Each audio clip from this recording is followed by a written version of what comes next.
අද පුණ්‍යානුමෝදනා කරනවා ඇමරිකාවේ ඉඳලා මව් රටට එන්න ඉස්සෙල්ලා අපේ දසනායක අම්මා මේ පින්බීම දිනු කරන්න බොහෝ අපිට උපකාර කරා අපිට සහයෝග වුණා.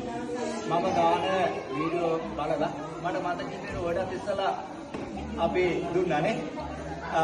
මේක දැක්කම අම්මා කිව්වා අපේ හාන්නේ මට බඩු ලිස්ට් එක දෙන්න. මම අවශ්‍ය බඩු ටික දෙන්නම් කියලා. මෙයාලගේ දුරකථන නම්බරයක් මම දාලා තිබුණේ.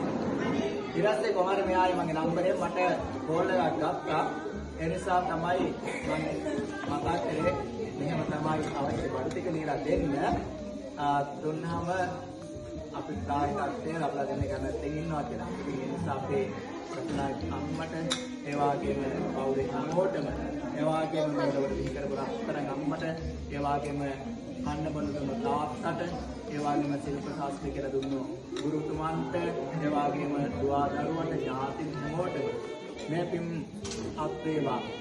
ආයුරාෝග්‍ය චිරජීවනයේ නිරෝගී සම්පන්නිය කායිකසේ මානසිකව ලැබේවා. ඉතින් සසර දුන්නු නිසා තමයි ඔය වාගේ රටකට ගිහිල්ලා කොහොම හරි අතමයි රටකට යන්න අමාරුනේ.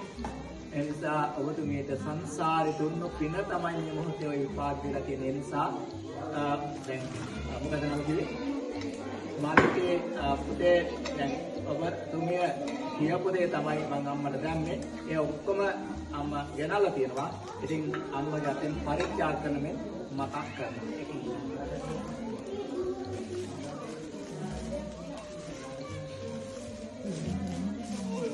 අම්මේ කූඩේ වහලා කූඩේ පිටින් ඔව්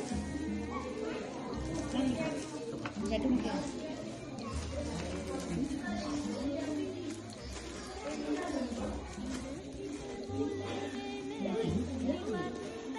මේක ඔක්කොම දේවල් තියෙනවා.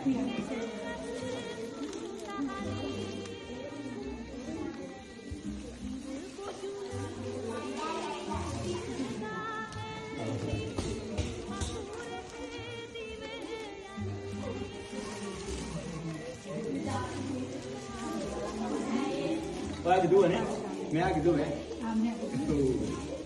එතන තුන්වෙනි බබාද දෙවෙනි බබා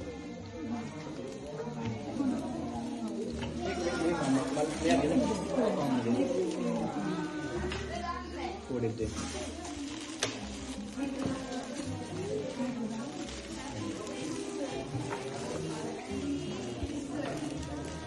කොහොමද හල්වා